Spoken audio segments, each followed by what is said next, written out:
OTR Halloween Holidays presents The Baba Ghoulie Show.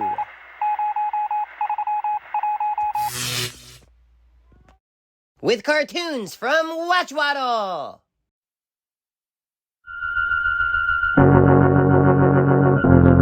And now, Suspense. Your host tonight on the Autolite Theater is the maker of the famous wide-gap Autolite resistor spark plug. The spark plug that's ignition engineered by Autolite men who make complete ignition systems for many of America's finest cars. Autolite makes over 400 products for cars and trucks. Spark plugs, bumpers, hubcaps, headlights, radiator grills, batteries, wire and cable, ignition systems, speedometers, instruments, tail lights, and many more.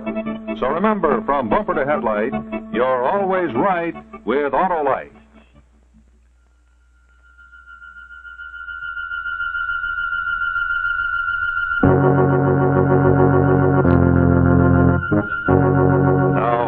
And its 60,000 dealers and service stations everywhere present the famous suspense story of the supernatural.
Go ahead, girl. Answer the door.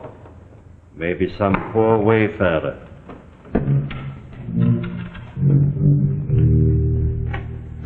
Could you put us up for the night? Sorry, sir. The house is full up. But my wife's in the car and she's quite ill. We've been driving for miles and miles over these blasted moors. Sorry, sir. But you can't be full up. Why, the house looks empty. That's right, sir. We're full up and closed. But we really don't need a bed. We will sit by the fire all night. Anything to take my wife out of this misty night. 12 miles on, sir, you'll find a farmhouse. Sometimes they take folks in. Come back, sir. But you're a tavern. You're a public inn. I can tell from the looks of you, you're practically empty. Sorry, sir, but a certain party has taken this pub over, entire and complete. And as long as they pay for what they do is their own business. What I do is my orders. Good night, sir.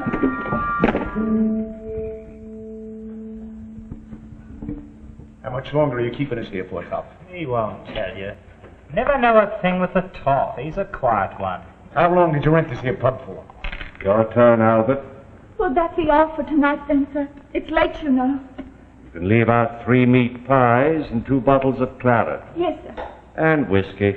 They're all on the dresser. Good night, sir. Wait. You're the only one sleeping in now? You sleep alone in the garret, do you? I do. Well, I hope you sleep well tonight. And if you should hear anything irregular, don't feel you have a duty to get up and investigate. Oh, no, sir, I won't. Indeed, I won't.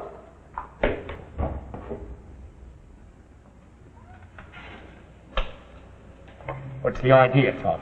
What are you up to, anyway? Never tell us, would you, Torf? Oh, he's a clever one, mates. And you and me, why, who are we? Just three bloomin' idiots. Am I right, Torf? That's right, Sniggers. 3 idiot sailors, lost on the blasted moor. I tell you this, Torf. We may be 3 bloody merchant seamen to you, but there's one thing I've learned. What's that, Sniggers? Yes, sir. I've been sailing from cape to cape, and in all the rich corners of India. And there's one thing I've learned. I'm waiting. It's the clever ones, Torf. The clever ones as makes a mother. Ah, he's right. It's the clever ones that keeps everything to themselves. Their plans are clever enough, but they don't work. They don't work. 'Cause they forget some one little thing that simple fools like us could see. Tell us, Toff. Tell us what your plans are. Aren't you the clever ones, though? I know what he's keeping us here for. So they can't find us. Ah, but I'm sick of it. How can they find us? They're nothing but 3 heathens. Who's afraid of 3 heathens, eh, Sniggers? We can't keep hiding forever, and then running and hiding and running forever, the whole black world over. Remember that first night in Bombay? Aye, that was the Top's mistake then. He was clever, all right. He was so clever he lets them follow us right onto the boat. That's where the old trouble started. If them 3 heathens hadn't followed us onto that boat, we might have had our little trophy sold by now. Aye. Am I right, Sniggers? Sold and the money divided between us like we always said. Aye. How much do you figure that ruby's worth? Any price. How much is any price? Any price we ask. That's how much the ruby will bring. Cool, and here we sit on the misty moors. Of course, you can't ever let on with the temple, Ruby. Folks is superstitious. Aye. And no matter how big it is, if people knew we stole that ruby from a temple, right out of the bleeding idol's eye. That's right. They'd never touch it. Why? It's still a ruby, ain't it? Yes, but it's a temple ruby from Hindustan. And that's what makes the difference. Did you hear steps? I heard something outside. Wasn't steps exactly. Wind.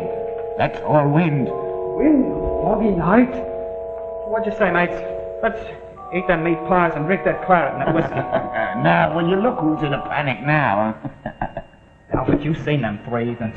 That makes it different, and so is Sniggers, but not me. Every time I hears a noise and every time Look at here, Bill. It don't do no good to go looking and listening. 'Cause when they come from behind. And they come without a sound. Like they did to poor old Jim in Malta. That's right. Like they did to George in Bombay. Before we started. Oh, easy now, Bill. We're safe out here. I give them dark devils the slip. You give him a slip? Aye. Put a stick in the fire, Albert. Brighten the place up a I bit. had the ruby, and I give them the slip. All 3 of them. How'd you ever do it? Well, they were following me. Who told them you had the ruby? You didn't sell it. You didn't have to. They kind of know. They kind of know. Yes. They know if you've got it. They always know. That's the mystery we was trying to tell you about.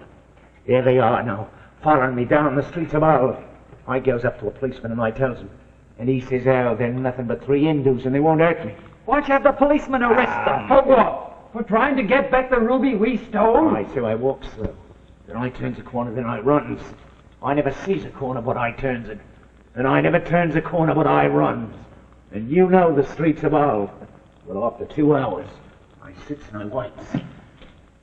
I waits, and what do you think? What? No priests. What? No. No dark devils with gold spots on their faces. I give them the slip. Well done, Albert. That's why I didn't jump when you said you thought you heard something. Because I knew we were safe. Now, come on, Bill, and play up. Play up. Whose turn is it anyhow? Mine. Albert, why didn't you tell us before? So good these are mine. Because the top, he don't want me to say nothing, no. He's got his plans and things must be done his way. Oh, you and me are stupid fools. And if it wasn't for me what gave him the slip and all, we might have had one of them crooked knives in him right now. But for me, I'll give him the slip. Albert, Bill, here's the idea. The priests have gone, our money's gone. Right. So what have we left?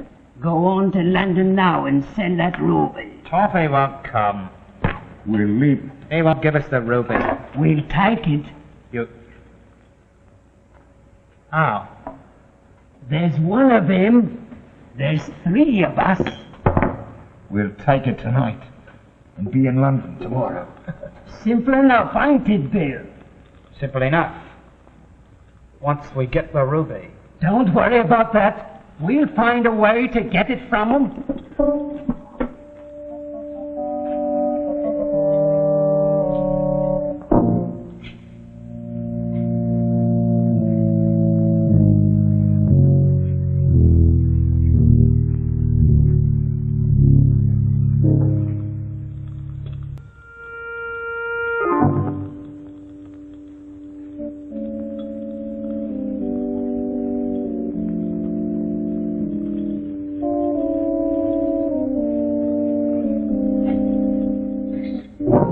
Come on, please.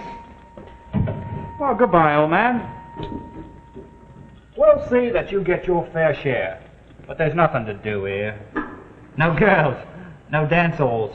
We must sell that ruby. I'm not a fool, Bill. Oh, of course not. Of course you ain't. And you've helped us a lot. Well, goodbye, old man. Say goodbye. Of course. Goodbye. And open the shutters again, Bill.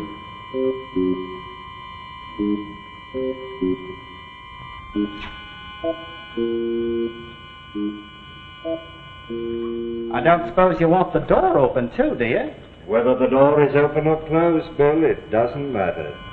Well, the first shall be last and the last shall be first. Goodbye, coffee, old man. Come on.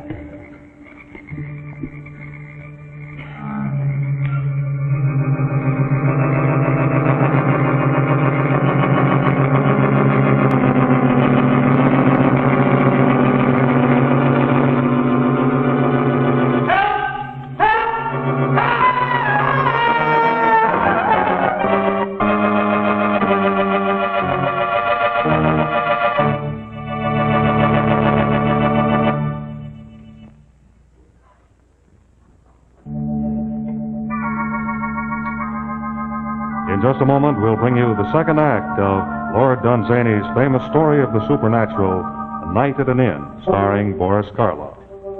While we're waiting for the curtain to go up, I'd like to tell you a little story about an amusing incident that happened recently.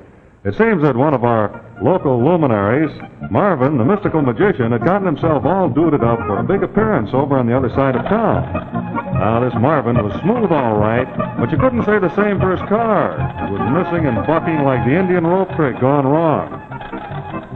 Well, our friend Marvin did his darndest. He took a deep breath, leaned back, and cut loose with a real powerhouse spell. Marvin could make elephants vanish and a whole stage full of people disappear, but he couldn't get rid of that engine miss. Well, now, naturally, no one like Marvin, who is supposed to be a prominent prestidigitator, likes to have people know that he's lost his powers. So our friend Marvin came in for some real Autolite magic. What he got wasn't really magic. It was a combination of Autolite service and Autolite ignition engineering know-how. Well, his case was very simple. It was a case of old worn-out spark plugs. So, without any abracadabra, we replaced those old plugs with some really new wide-gap Autolite resistor spark plugs. No, sir, it's not magic that makes the Autolite resistor spark plugs the wonders that they are. It's ignition engineering, the years of research by Autolite engineers that developed the sensational new resistor that's built into all Autolite resistor spark plugs. Remember that resistor. It isn't magic either, but you'll think it is when you see how its low rate of electrode erosion permits a wide initial spark gap setting. You see, it's the wide spark gap that permits you to use a leaner gas mixture, and that means actual gas savings for you. Not only that, the resistor that permits that wide gap setting helps you get a smoother idle, too, and increases electrode life 200% and more. Also, those Autolite resistor plugs cut down on radio and television interference. Yes, it's the resistor that does that, too. Well, Marvin drove out of here as smooth and slick as pulling a rabbit from a hat as soon as we equipped his car with Autolite resistor spark plugs. So take a tip from Marvin and replace your old worn-out narrow gap type spark plugs with a set of those sensational new Autolite resistor spark plugs. Remember, from bumper to tail light, you're always right with Autolite.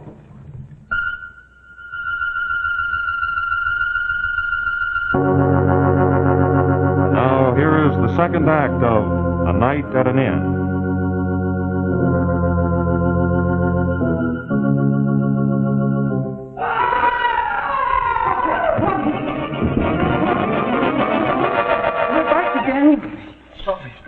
So you are. How did they get here? How did they get here, Tom? They walked, of course. But it's 80 miles from here to Hull. Did you know who was here, Tom? Expected them about now. 80 miles? What are we to do, Toffee? Ask Albert. If they can do things like this, there's no one can help us but you, Toff. I always knew you was the clever one. We won't be fools no more. We'll obey you. You're strong enough and you're brave enough. And not many would steal a ruby eye from out an idol's head. And from such an idol as that was to look at, and on such a night, too. You're brave enough, Bill, but you're all three of you fools. Jim would have none of my plans, and where's Jim? And George, what did they do to him? Don't, Tommy, So your strength is no good to you. You need cleverness, or they'll have you the way they had Jim and George. we know. Those black priests will follow you around the world in circles, year after year, until they get the ruby eye. And if we die with it, they'll follow our grandchildren. And this fool thinks he can escape from men like that by running round 3 streets in the town of Hull. What's truth? You haven't escaped them, because they're here. So I suppose. You suppose? I took this place especially to receive them. Well, you're a deep one. I saw something just then. Hadn't we better shut the shutters? Don't shut the shutters. But, Toffee, they can see us. One doesn't let the enemy do that. I don't see why... No, of course you don't. No revolvers now. Well, why not, Tom? Don't want any noise at my party. We might have guests who haven't been invited, but knives are a different matter. I think they're coming now, Toffee. Not yet. Well, when will they come? When I'm quite ready to receive them, What do you do when they come? I shall do nothing. What? They'll creep up behind me. And then my 3 faithful friends, Sniggers and Bill and Albert, will do what they can. You can trust us, Toff. If you're a little late or slow, you'll see reenacted the cheerful spectacle that accompanied the death of Jim in Malta. Don't, Tommy. All right. Leave me there, all right? Now, I shall sit here, with my back to that door. Now, you 3 go out, one by one. Mind now, be sure you cross that open window, so they'll think you've gone to the other room. I get it, Toffee. Then, crouch low, creep back, so that you'll be hiding here when I need you. Night, Toffee. Good night, Tommy. Good night, Toff. Turn out the lights. I think the firelight will prove more inviting. No revolvers now. The police in Yorkshire are proverbially inquisitive.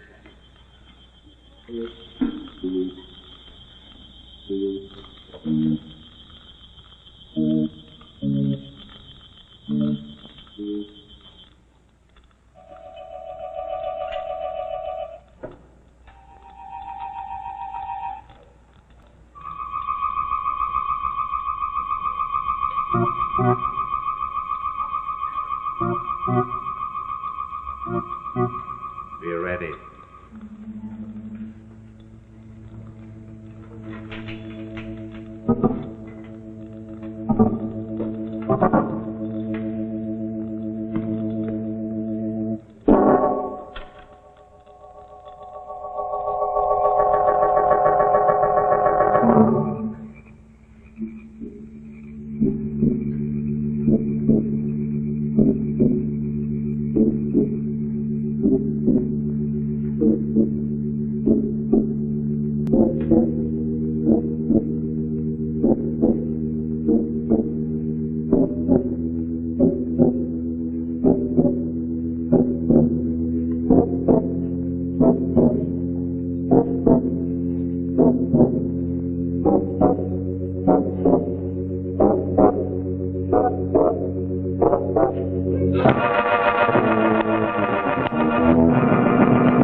We only got one. What do we do?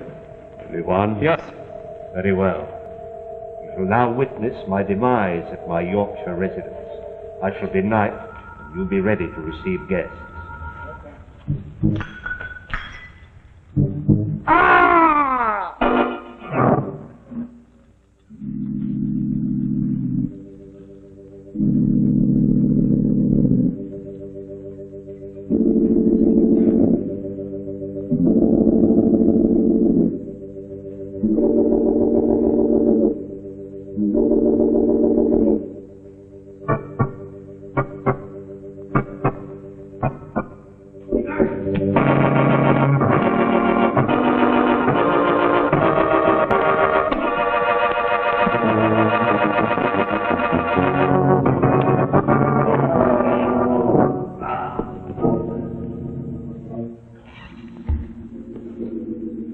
We've got two, Toffee.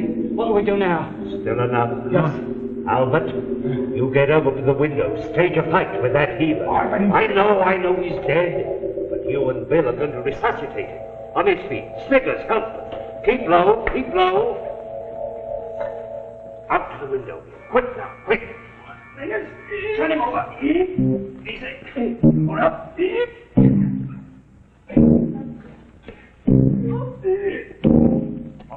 Walk it.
Very good night's work, my friend. Well done, Toffee. You are a dig one. You drink one of their blood one.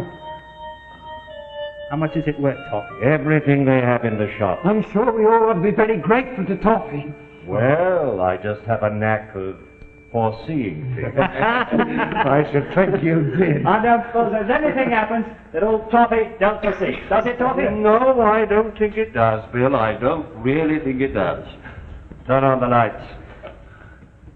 What do we do with him? Bury him in the garden. Then what? Then we go up to London and upset the ruby. Well, I think we've come through this night's work very well. Well, the first thing we ought to do is give a little supper in honor of old Toffee. Well, I think we've earned our bit of supper. Here's the Toffee who guessed everything right. Aye, good old Tom. Here's the Toffee who saved our lives. Here, he foresees everything. Speech, Tom. Speech. Well, gentlemen, I suppose in this world there are two kinds of men. There's the kind that can see. What would that be? No wind and the shutters slamming. It's wind. It's blowing both ways at once. Look at that. Of course it's the wind. Fog's lifting. Must be lifting. Must be the wind. Fog looks as thick as ever to me. Sniggers, go outside and fasten that shutter back. Go outside.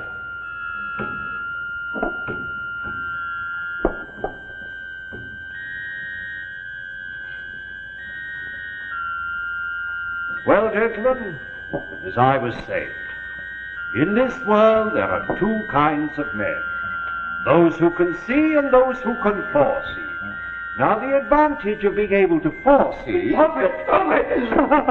I've been thinking about my share in that ruby. I don't want it, Toffee. I don't want it. Nonsense, Sniggers, nonsense. You should have it, Toffee. You should have it yourself. Only Si Sniggers has no share in this here ruby. Say it, Toffee. Say it. Want to turn informer, Sniggers? Toffee, take back my share, Toffee. Take it back. What do you mean? What are you driving at? I saw something. I saw something what I didn't like. What didn't you like? Toffee, take back my share. Please take it, Toffee. What have you seen? The idol. I've seen a beastly idol. You couldn't have. Take back my... He's blind. He's groping. He wants that ruby eye back. Then give it back, Toffee. Please, Toffee, please You're give it great. back to him. I dare you, Toffee. Put that ruby in the window and you'll see. That's what he wants. That's what he's groping for. That's what he must have.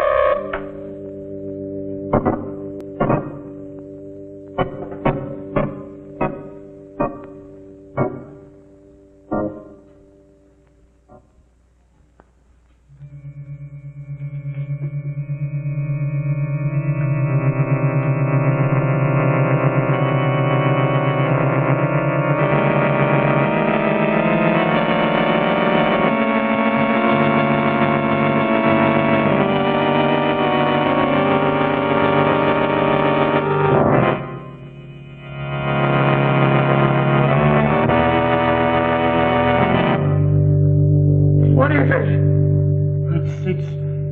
It's that obscene idol. Come from India. It's taking its eye. We're safe. Safe.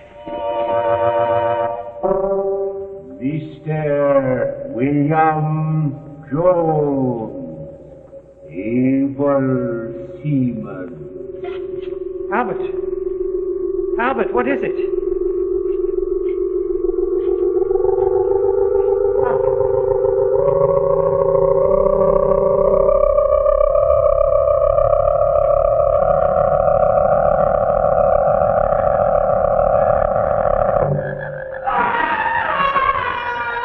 Toffee, what's happened? I've seen it. I've seen it. What was it, Sniggers? What is it? What is it? Mr. Albert Thomas, able seaman. Must I go, Toffee? No, must I go? Toffee! Toffee!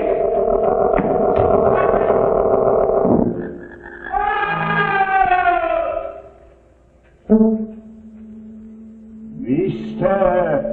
Jacob Sniggers Smith, able seaman. I can't go, Toffee! I can't go!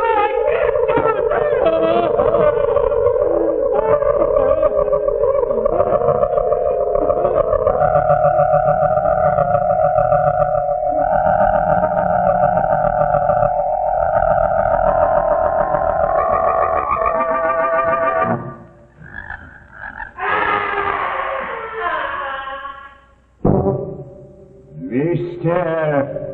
Arnold Everett Scott Fortescue, late Esquire.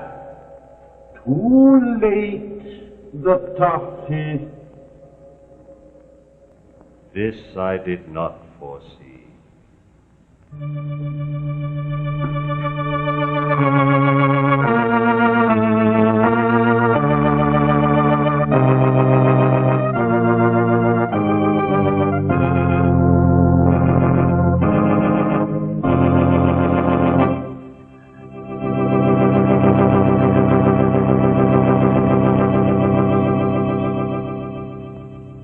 Thank you, Boris Karloff, for a fine performance. Musical effects this evening were by Hank Silburn. And now, this is Rex Marshall speaking for Autolite, inviting you to join us next week for Suspense and reminding you that you're always right with Autolite. This is CBS, the Columbia Broadcasting System. It's intermission time at the Baba Guli Show. Time to refresh yourself and visit our snack bar. Got a yen for some hot popcorn? As about your favorite soft drinks, which are sparkling cold. And there's all kinds of candy to tempt you. It's radio time, folks. Enjoy the rest of the program. During the intermission, our radio show brings to you a cartoon for the record.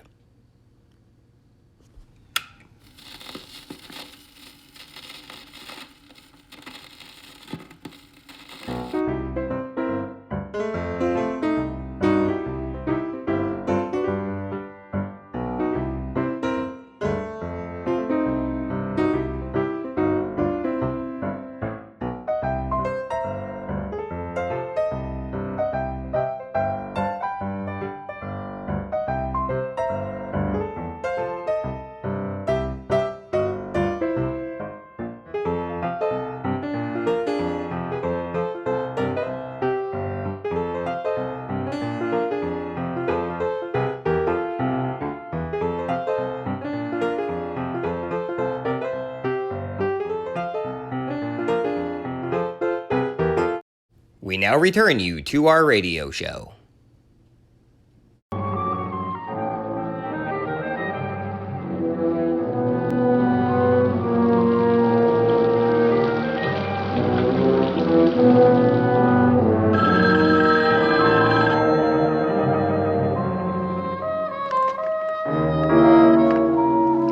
Hello. Bert? Hello, Ethel. You better get down here as soon as possible. I've got a customer for you. How bad is he? Bert, I'm sorry to bother you, but... Well, there's something about this guy that scares me. Forget it. I'll be right there. Why is it always in weather like this? It's like babies. They never come when it's convenient. Well, I had Bibsy on a fine afternoon. Well, it's an AA's duty to go when he's called. You know me. Drunks visited day and night. Hospital arrangements made. Family fights settled. Reasonable rates. Oh, but if a lot of other guys in AA hadn't done as much for me, Midge, there'd be no you and me. And no Bibsy.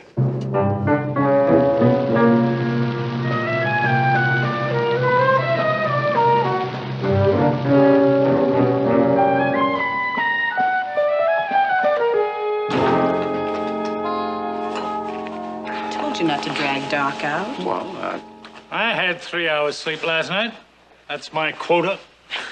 His name's Adams. George Adams of New Orleans.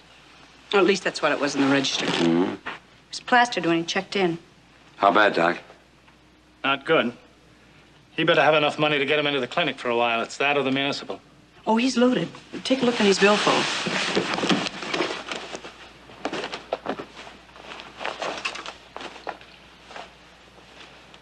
Hey, he's loaded, all right. Oh, come on, put it down. That makes me nervous.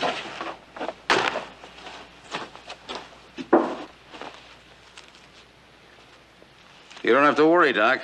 He can buy your clinic. See if you can find some identification. We may have to notify somebody. Mm-hmm.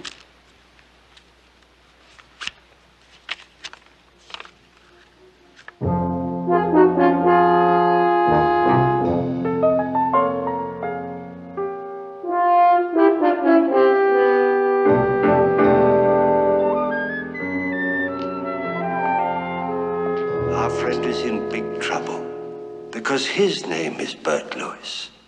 Was he also once a man named Bill Logan? He doesn't know, because until he took the cure, he spent 2 years in an alcoholic blackout, when for long periods of time he couldn't remember anything. Did he do something at that time for which a man with a gun has come to get him? He doesn't know. All at once, his big blackout has caught up with him. That's the name of our story, The Big Blackout. And our principal players are Miss Nan Leslie, Mr. Charles McGraw, Miss Jean Cooper, and starring Mr. Jack Carson. Sure as my name is Boris Karloff, I advise you to slide back in your chair and take a firm grip on it, for this, my friends, is a thriller.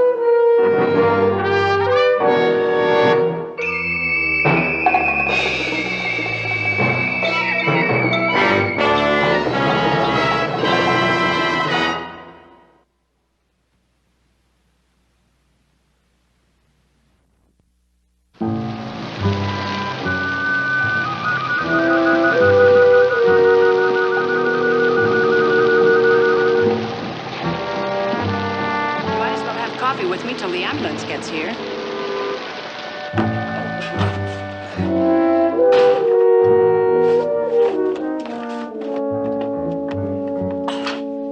There's your coffee, and me, I need a drink.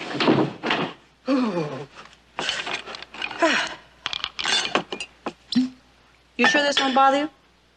No, go ahead. You look tensed up. Well, I'm always this way when I see a guy like that. I know how he's going to feel in the morning. Is that all? What else should there be?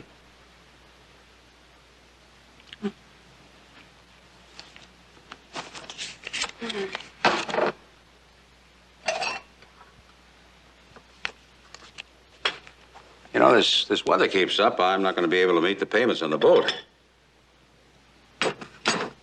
Bert, you're pretty hard up, aren't you? Who isn't? Well, I've got a couple of dollars I won't be needing for a while. What is this, Ethel? You can sign a note if it'll make you feel better. Note? For all I owe you in the boat, all I owe you in Halmar, you think I'd take money on a note? Okay, I just... No. Why this sudden offer of a loan? Well, we're partners in the boat, aren't we? And besides, you know how I feel about you. Oh, I always have, even when Halmar was alive. Like a schoolgirl. You touch me and I go to pieces just like a schoolgirl. You know this is no good, Ethel. Good? Oh, I'm not proud. Midge is my best friend. Here I am making passes at her husband. You still didn't say why the offer of a loan. You want it straight? I saw you take some money from that guy Adams' wallet. What kind of a heel do you think I am? Look, Bert, if you rolled that guy of his last nickel, I'd still be with you. Only you told me that you had to be strictly honest in this AA, and I don't want you doing anything that'll work up a thirst. Well, I didn't take any money, Ethel. If I had, I'd tell you. Okay. There's something strange about this one, the way he talks. He said that Wellington Beach could stand a little excitement, and he was here to furnish it. And then he asked me about you, where he could find you. Do you know that man, Bert? Never saw him before in my life. Not even up at the... while you were away? I was sober when I was up at the pen.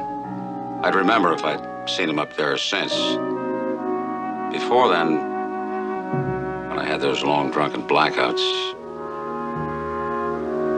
maybe. Well, I don't like him. Please be careful, Bert. And there's the ambulance.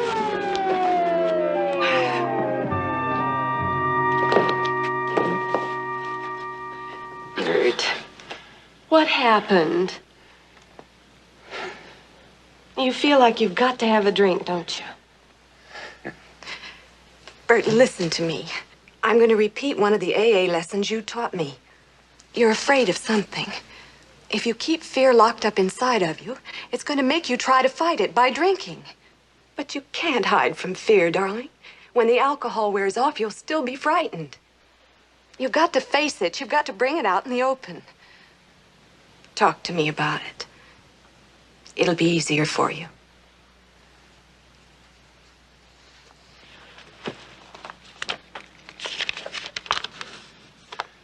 I found this in Adam's wallet.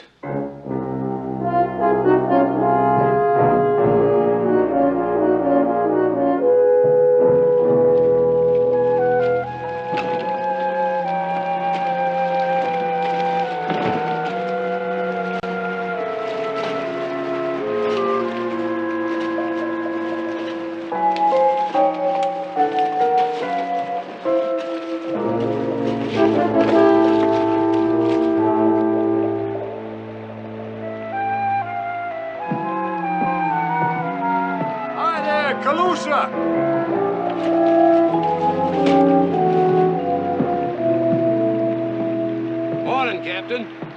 It's a nice boat you got here. Thank you. Paul Hawkins, cattle, Alberta, Texas. Bert Lewis. Boys up there tell me you can take me fishing. Not today, Mr. Hawkins. Too rough for comfort, too roily for anything but trash fish. What about tomorrow? Fine, if the weather clears up. Okay, tomorrow then. I better pay you now. Oh, that's not necessary. Well, I don't want somebody to hire you ahead of me in case the weather clears. How much do you charge? 65 usually, but... No, we won't haggle, Captain. Here's 250s as a retainer. Might want you for more than one day. I'm staying at the K-Rib Hotel. Give me a call there tonight if the weather clears up. If I'm not there, leave word at the desk. Oh, meant to ask you. You ever hear of a boat captain around here by the name of, Logan? Logan? Bill Logan. Oh, there's no Logan sails out of Wellington Beach. There's a Lonigan sails out of Clearwater. No. Logan.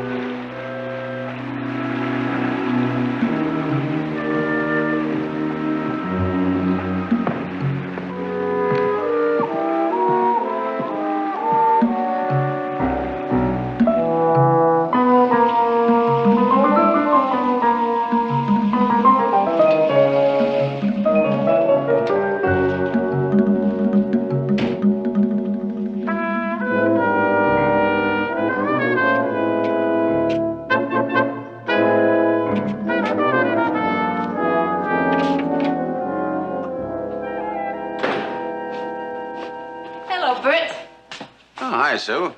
Making the round of your parishioners? Just one particular one. A fellow named Adams. He was brought in this morning. That one. From the Paradise Motel? Doc put him in the back room. Well, that's him. Bert, bad shape. Doc Malloy gave strict orders he wasn't to see anybody till tomorrow. Oh, well, the doc didn't mean me. We made that call together. I just want to see him for a minute. There's something I want to ask him. That, Bert. Tomorrow. He's had a sedative. Yeah, but Sue, I just... Look, tell you what, honey. As long as you're here, why don't you go see old Charlie? Charlie? Is he in again? You know Charlie Pringle. He can't stay away from me long. I'm his secret passion. Sure. Go on, talk to him, honey. Nobody ever talks to old Charlie. Well, not today, Sue.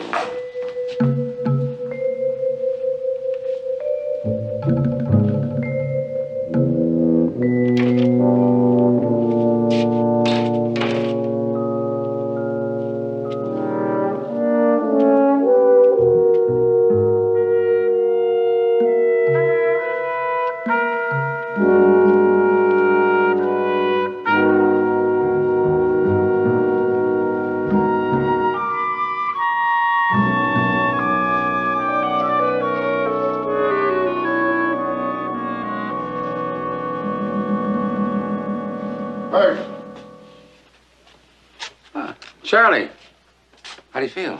How do I feel? You ask me how I feel? You know how I feel.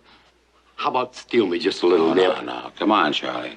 Get me a drink, Bert. I won't tell anybody. Charlie, why don't you go in and wait and see? And maybe I'll bring you something later, huh? I told everybody at the Pelican Bar that you was the best charter skipper in Florida. I offered to fight anybody that says you wasn't. Now you won't even give me a little drink. Charlie, I didn't say I would, and I didn't say I wouldn't. Now, come on, you go on in, rest, and wait. Maybe we'll see you later, huh?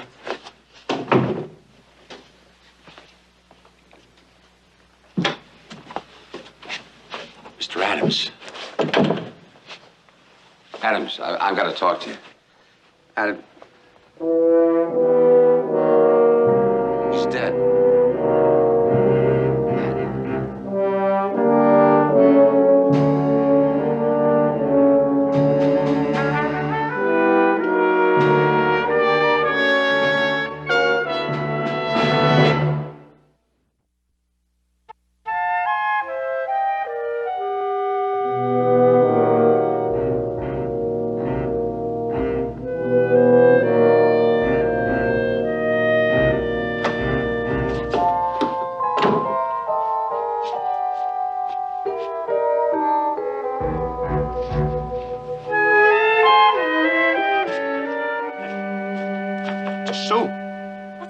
with you, Bert? Sue, that man Adams, he's dead. Murdered. Back there in his His room. Shot in the head. I just saw him. Did you go back there after I told you you couldn't? Yeah. And he was dead. You better come inside. You mean to tell me that you never saw this Adams guy before? Like I told you, I don't remember.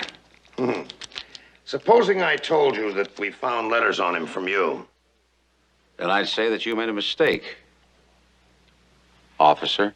Never mind that officer bull. You rolled Adams for this 100 that we found on you. Isn't that what you went to the clinic for? Come on, Lewis. We're not going to stand around here all day and play games. I got that money for a charter. Man name of Hawkins, he's at the Carib Hotel. Call him. I'll call him when it suits me.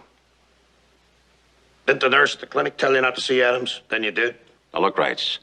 You made that paraffin test. If you found any powder stains in my hand, book me for murder. If you didn't, like I know you didn't, you know I didn't do it no matter how much you wish I had. So why don't you go find your murder instead of wasting time with me? Wrights? Boy, am I glad to see you. You're free on bond. I just fixed it. Here's the receipt. Oh, isn't this just dandy? We can't do enough, can we, for the sweet, innocent ex-con? Nothing but the best. I understand there are no charges against this man, so, let's go, Bert. Don't go far, Mr. Lewis. I won't.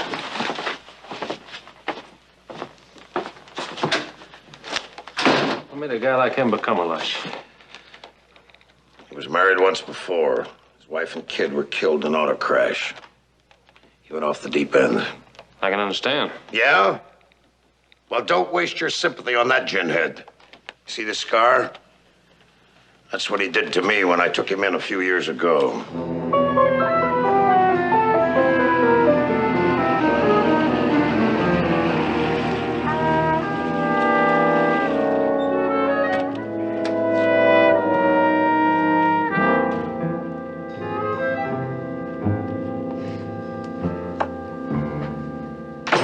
Where's Bibsy?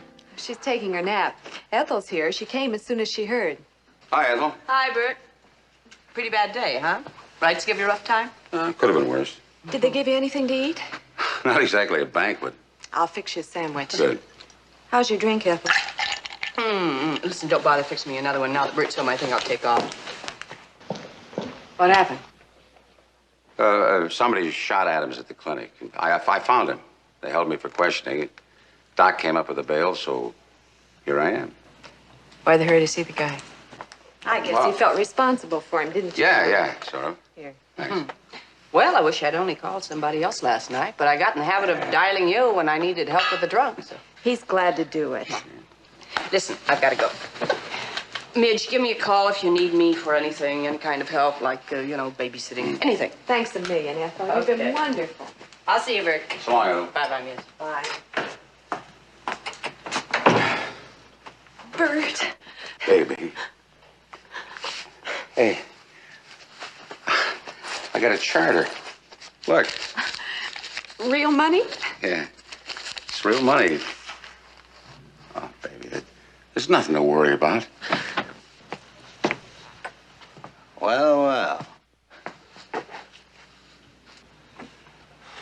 Nice and cozy. What are you doing here, Fisher? This is my old pal, Bert Lewis from State Penn. You see what I tell you?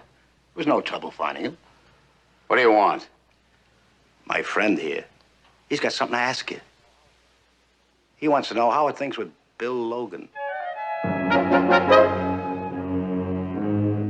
if I was you, I'd tell him. Because my friend here is not a very nice guy when he gets sore. That's a real nice girl you got there, Lewis. You touch her and I'll kill you.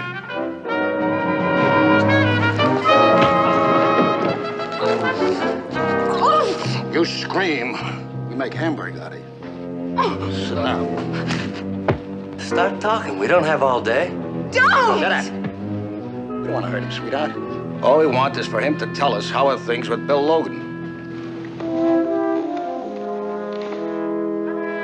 out top. You don't want to see your wife get pushed around. But,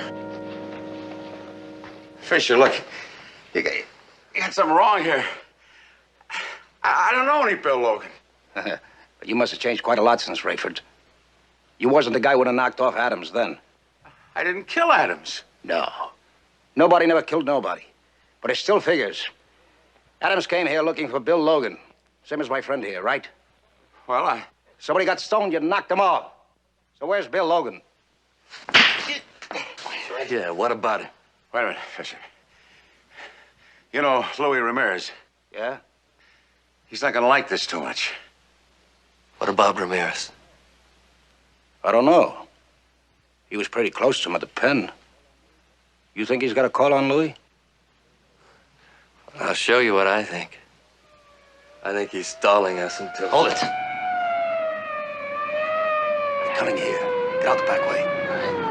We'll be seeing you, pal.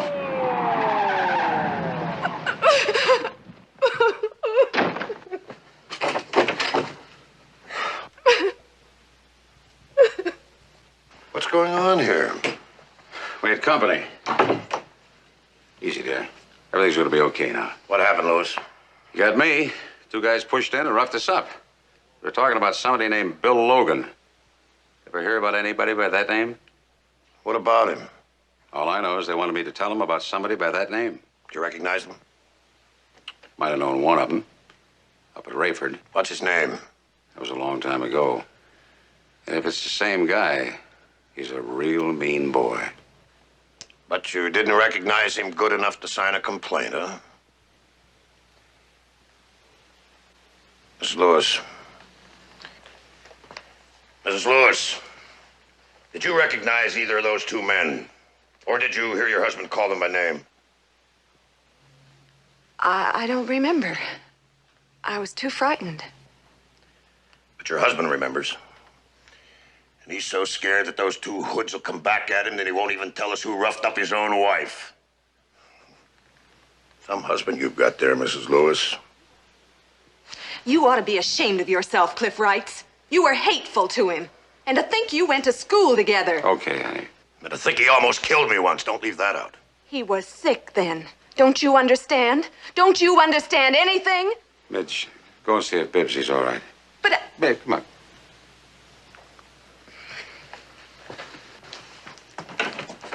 We found the gun that killed Adams. Bruton, show him.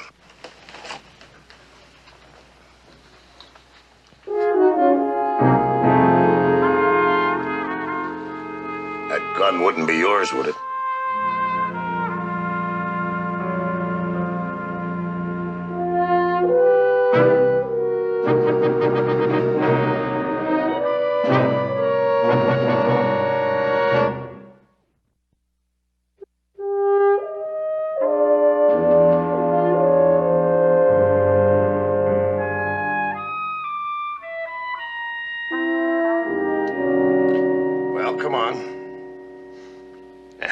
Trying to remember. I could just see you telling us it's yours, even if it was. Where'd you find it? At the clinic with the side entrance. It's none of his business. Now, if it's yours, you might as well tell us, because we can trace it.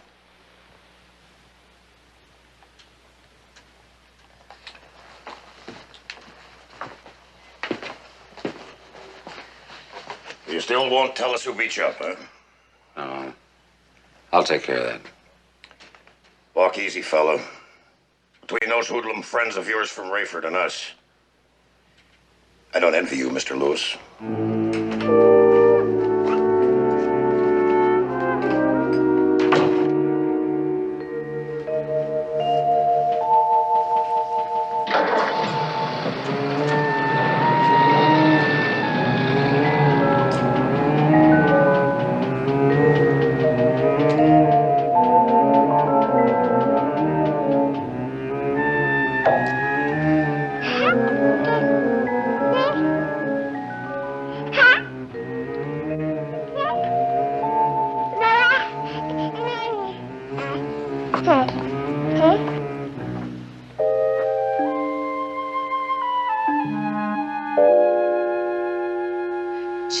She's famished.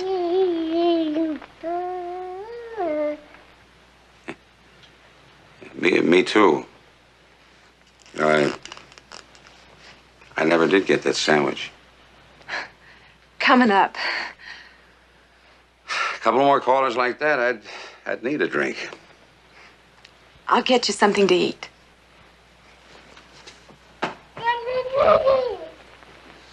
Bibbsy, you sure picked yourself a prize of an old man.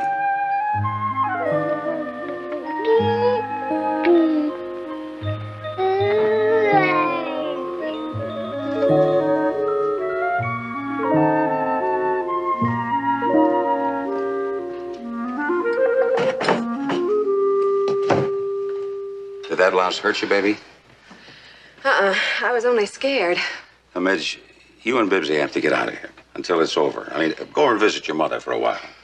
Only if you come too. I can't. I'm out under bond. I better warm her milk. Listen, you've got to go, Midge. Bert, what's this all about? Why did those men come here? And what do you know about this man Logan that they keep wanting you to tell? Maybe not you two. You think I'm holding out? No, but you think I am this Bill Logan and knew him? Midge, you got to trust me. You got to go. I have to do this alone. Bert, you know the pressure when you're alone. You can't take it. I won't start drinking. I swear I won't. But I know these guys. They'll try to get at me through you and Bibbsy. Are you sure you can't remember anything about this man Logan? No, don't think I haven't busted my brains trying, but maybe I am Bill Logan. But if I am, what did I do that Adams was sent here to knock me off? You know, when I went over there, I was so scared I was going to beat the answer out of Adams if I had to. And I saw old Charlie Pringle sitting there, and we got to talking, and... What? Charlie? He was sitting in his room, and the door was wide open. He couldn't have missed seeing anybody going down the hall to Adams' room. And that's where they found my gun. Right near the side entrance.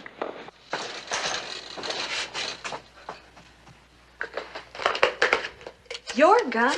Yeah, my gun. It was my gun that killed Adams. Oh, Bert. Wrights doesn't know it yet. Somebody swiped it off the boat. And hello, Sunset Clinic? Can you bring Charlie Pringle to the phone right away? It's important. Oh, he did, huh? Well, thanks. Yeah, thanks anyway. Charlie's gone. He just up and left the clinic. Usually hangs out at the Pelican Bar. Oh, darling, don't go there, please. You haven't been there since you stopped I have drinking. to talk to him. I have to find out if he saw anybody. Listen, you call your mother. Pack a bag. Bert, I've been thinking. Why don't Bibbsy and I go to Ethel's? We'll be safe there, and I'll be close if you need me. Need you? I always need you, Midge, but Okay. I'll drop you at the Paradise, then go see if I can find Charlie.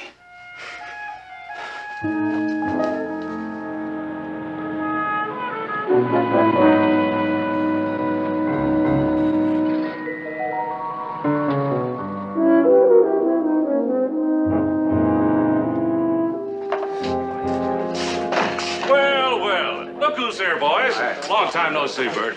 Some other time I'll drink you guys under the table. You seen Charlie Pringle around? Charlie? Yeah, he was here a little while ago. Said he'd be back.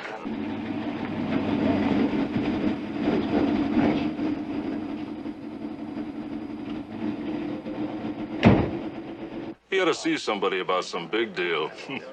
Said when he got back, he'd have enough dough to pay off his tab and buy a carload of whiskey. Where would he find that kind of dough all of a sudden? Oh, you know Charlie. Do anything to get drink money. Louis!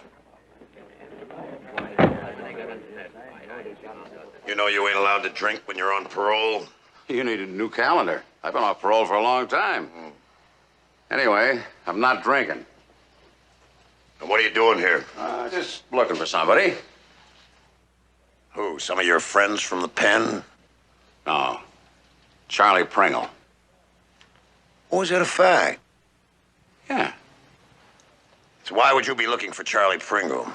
Well, maybe I'd get him before he got loaded and got himself into trouble. You're a mite late, Louis. He got himself into trouble. Charlie Pringle's dead. What happened? Hit and run. Now, seems kind of funny that you should be looking for Charlie Pringle. Lately, everybody you look for seems to get dead.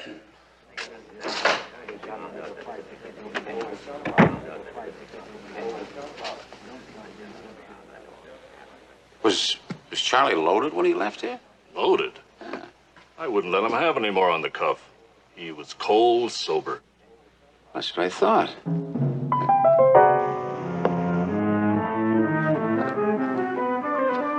See ya.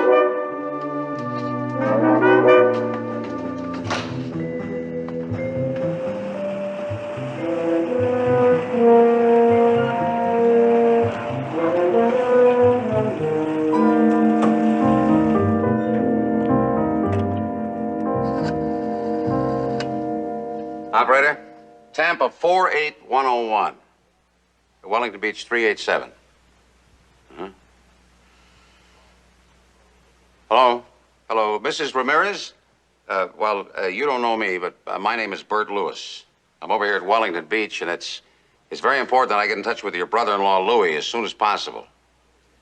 Yeah, I think he will, ma'am. You see, he told me to get in touch with him right away if I ever needed him.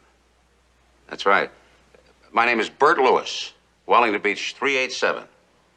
Yeah, I knew him when we lived in the same place 5 years ago. Thank you, ma'am.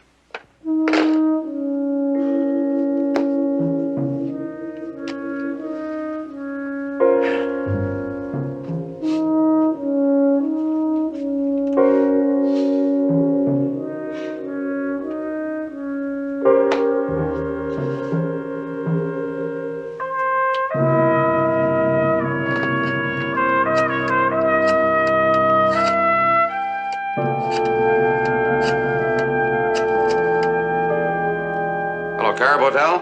Mr. Paul Hawkins. Well, he told me to leave a message if he was out.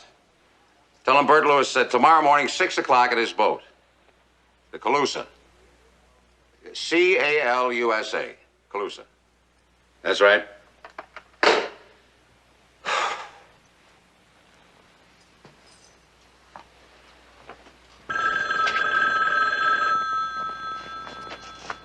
Hello? Yeah, Louis. Yeah, well, look, I didn't know if you really meant it when you told me to get in touch with you if I was ever in trouble, but just took a chance. You are in trouble, my friend? Big trouble, Louis. I got to find out something about a guy who called himself Bill Logan a few years ago. Some people sent a hood named Adams down here to get Logan, and somebody got him. Yeah. I hear that you have something to do with that, huh? No, I didn't, Louis. The cops think I did, but I didn't. And I had a visit from Nick Fisher and some other hood. They're looking for Logan, too. I know a little about this Adams. Also about these others. I will call you.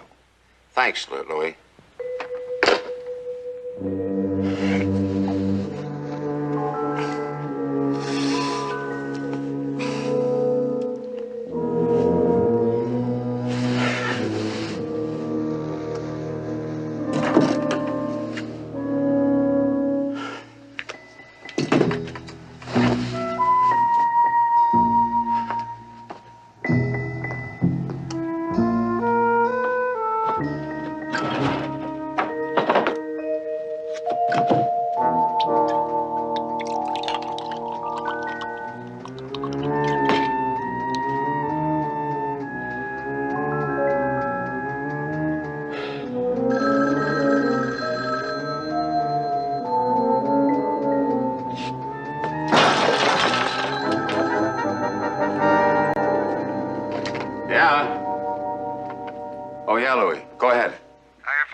First, the people who sent Adams to Wellington Beach are very big people, very bad.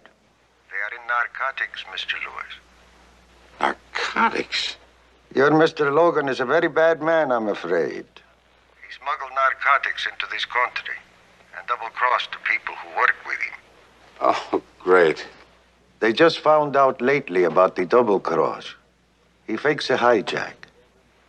$700,000 worth of stuff. So if you have any connection at all with this Bill Logan, cut yourself loose. Thanks, Louis. Thanks a lot.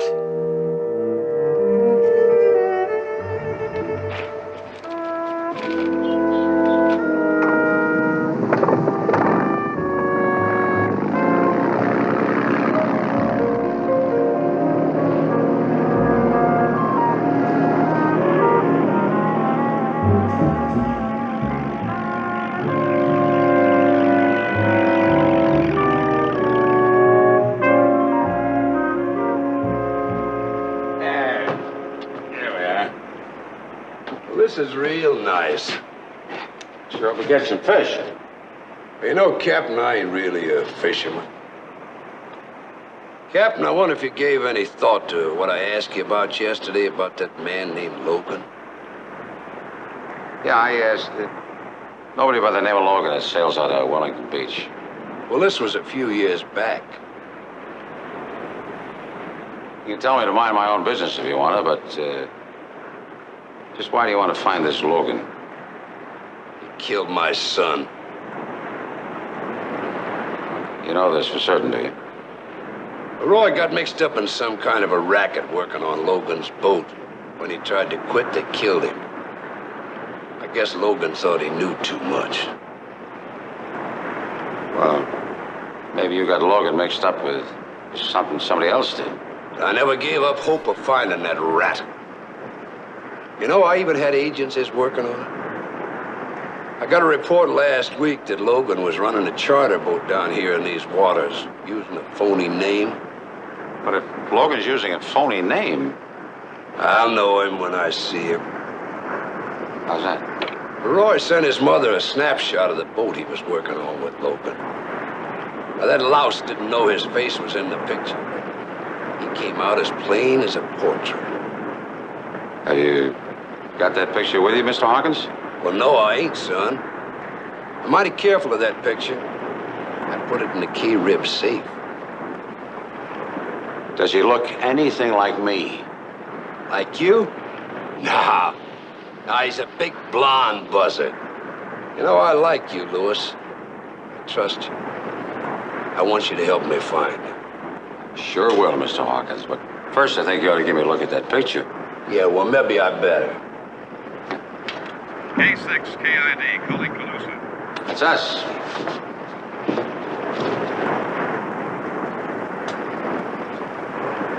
This is K6 KID, the Calusa. Go ahead.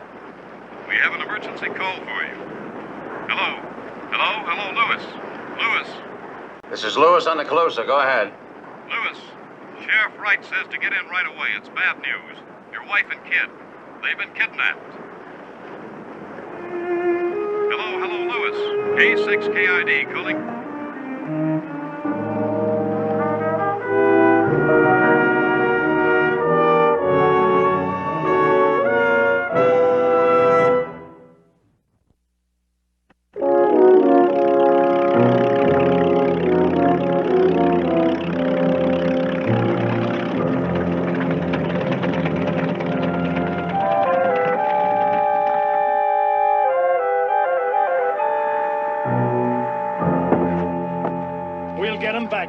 What happened? Bert, 4 guys walked into the Paradise Motel this morning and beat up Ethel and took your wife and kid.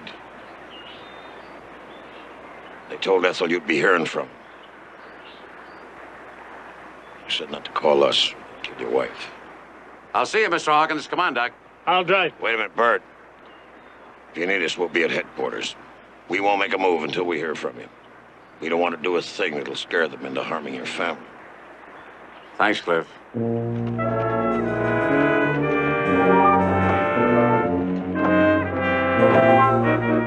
think whoever killed Adams killed old Charlie? I'm sure of it. The old man must have seen who killed Adams. Shows you how bad a drunk can get. For drink money, Charlie must have been trying to shake down that killer. He made a call from the Pelican. Told the bartender he was going out to get a lot of money. And he went out to meet whoever it was and got himself killed. Another thing. That was my gun that killed Adams. What? Yeah. It was left so it would be found. Now, no gunslet ever do that. Must have been left by somebody who hated my guts. Or someone who figured that you were a made-to-order fall guy with your record.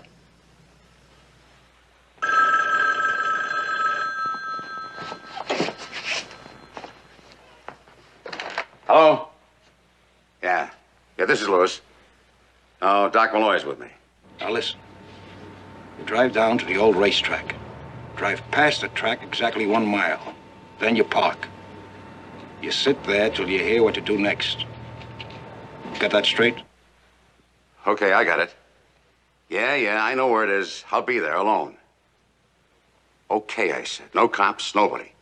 But if my wife and kid ain't there, you'll never find out where Bill Logan is hiding. And you'll never get your hands on that stuff he stole. Do you think you ought to go there alone? I gotta play it that way. Otherwise, Midge and Bibbsy will be... Yeah. Got one more card, though. I want to make one stop first at the Carib Hotel and see Hawkins.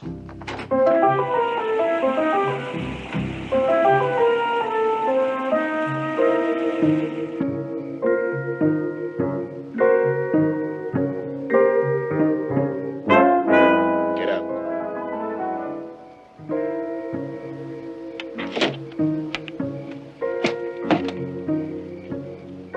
Walk straight ahead.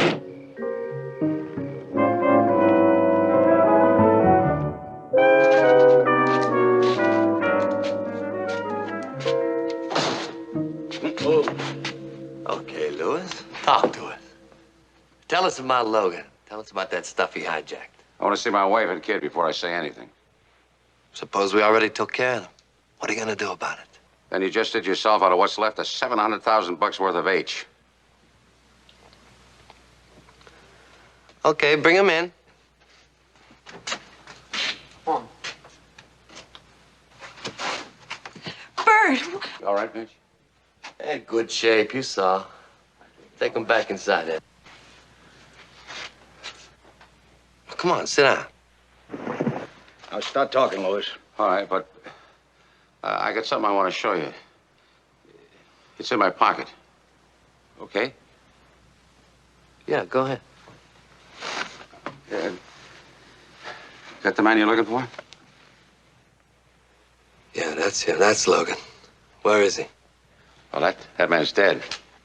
3 years. His real name is Halmar Bangstrom.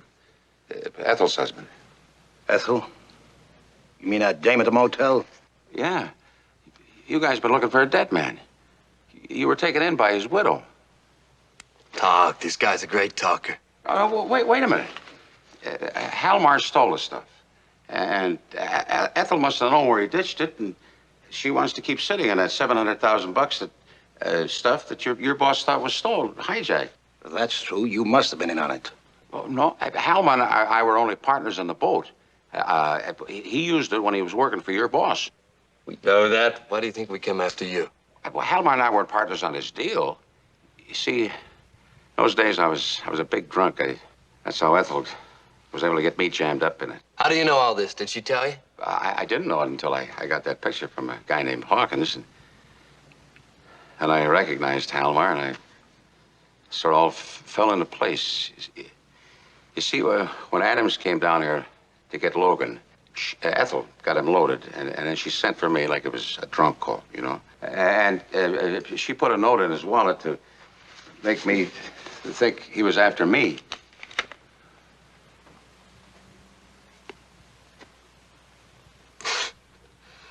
You were sucker enough to fall for this? Ethel knew that if I thought I was Logan and Adams was down here to kill me, she was pretty sure that I'd try to do something to Adams. And so you did? No. She had to take care of him herself. She must have got my gun from the boat and planted it.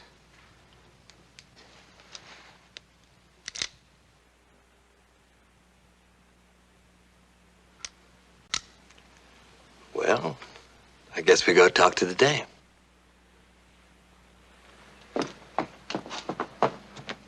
Eddie, you stay here.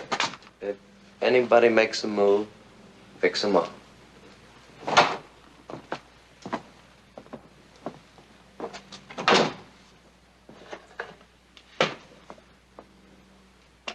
Give me a break, huh?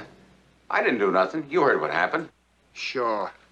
I'll tell them to let you and your wife live, so you can tell the cops who we are and what we look like. We wouldn't talk. Why should we talk? What good would it do us? Look, I don't like the sheriff anymore.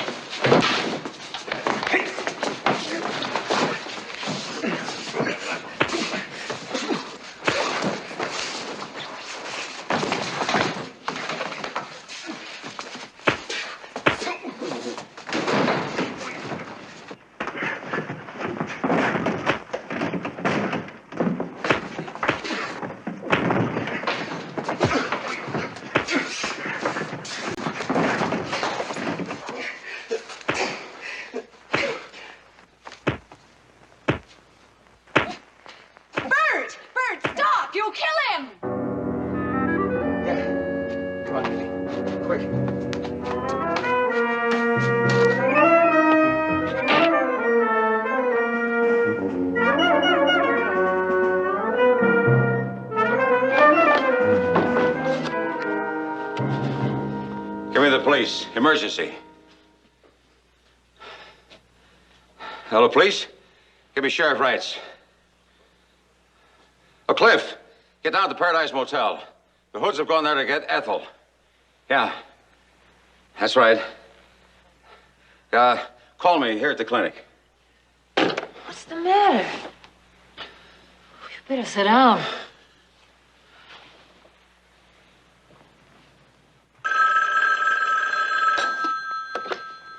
Sunset Clinic. Yeah, it's for you, Bert. It's Sheriff Wright. Hello, Cliff.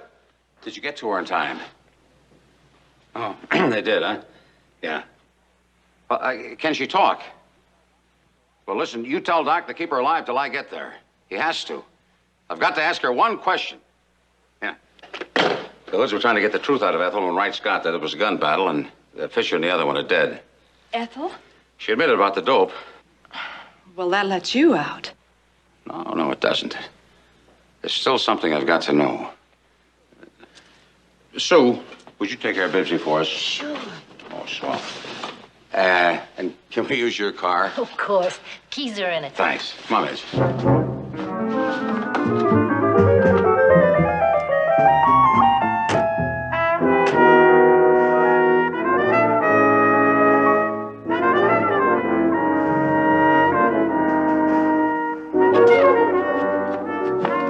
Can I talk to her? Guess it won't make any difference. It will to me.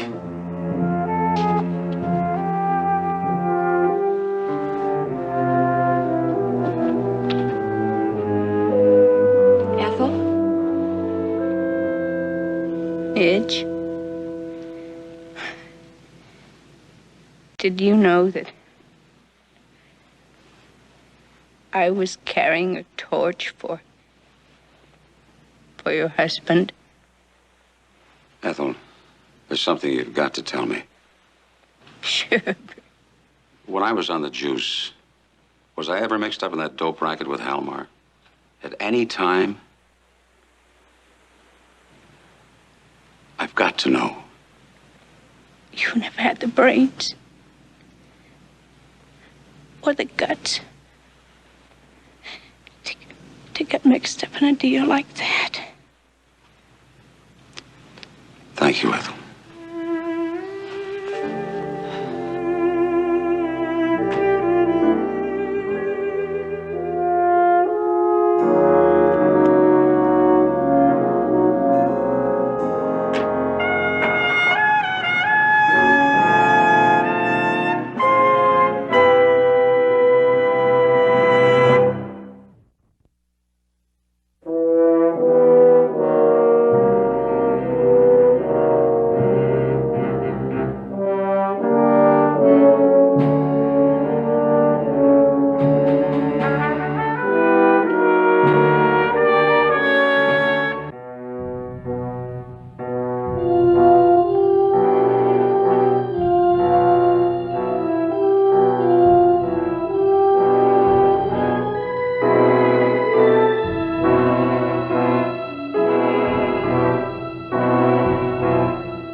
you cry. The moon is grinning in the midnight sky. Shadows tiptoe across the floor. Monsters knock but lock the door. Nighty night, sleep tight. It's time to go to sleep.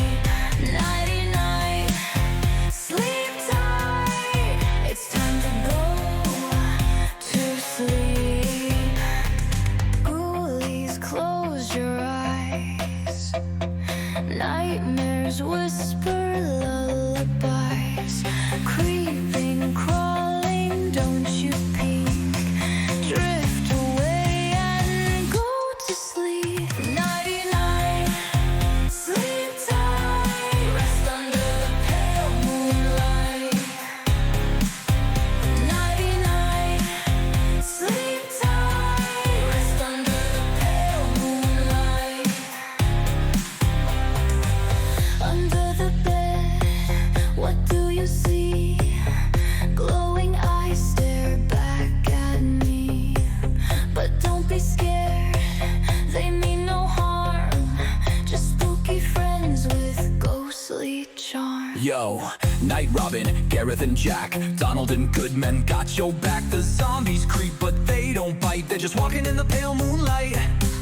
Werewolves howling, mummies chill, what's their deal? Even vampires keep it still. Skeletons tapping on the beat so tight. Jack-o'-lanterns flicker in the dead of night.